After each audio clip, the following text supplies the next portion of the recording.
I want to update everybody on one of our top stories, and that's rescue crews in Turkey and Syria are once again searching for survivors after another 6.4 magnitude quake. Now, the International Red Cross and Red Crescent were already on the ground because of earlier earthquakes and disasters ongoing there.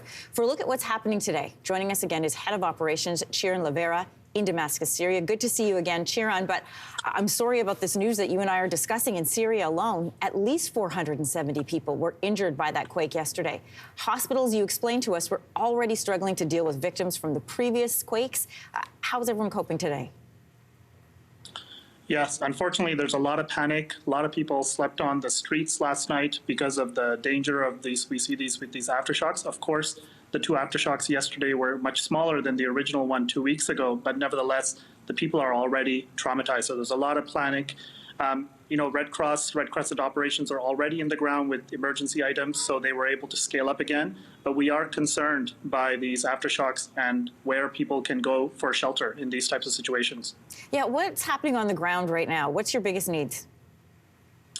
There are still life-saving emergency needs that we are still able to meet, but we need a lot more resources. So we're talking about emergency health services, for example. Yesterday, because of the aftershocks, of course, the people have to leave the hospital because of the dangers, and now we're able to come back and provide that. Shelters, many people are in schools and schools and community centers. They've had to evacuate. Now they're coming back in. So this is essentially a re-traumatization for people that have gone through so much in the last decade or so in Syria. Now the earthquakes, this is our concern at the moment.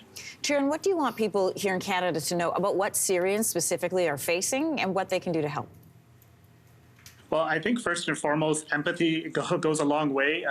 We have to empathize with the resilience of the Syrian people here, the Red Crescent volunteers who have been day and night supporting for the last 2 weeks and certainly for the last many number of years. Canadians can, of course, help as they have generously by donating to the Red Cross. And we thank all those support because we are making a difference on the ground. But this is going to be a long-term support that's needed here in Syria. Even before they take a look at things like rebuilding for hospitals, what are some of the sort of reconstructions or temporary projects they can do right now? Yeah, talking about, for example, people's housing, right? Housing has already been damaged prior to the earthquake because of the ongoing crisis in the country. Now with the earthquake, more houses are damaged, more apartment buildings have collapsed, including yesterday there were additional cracks in some of the remaining apartment buildings.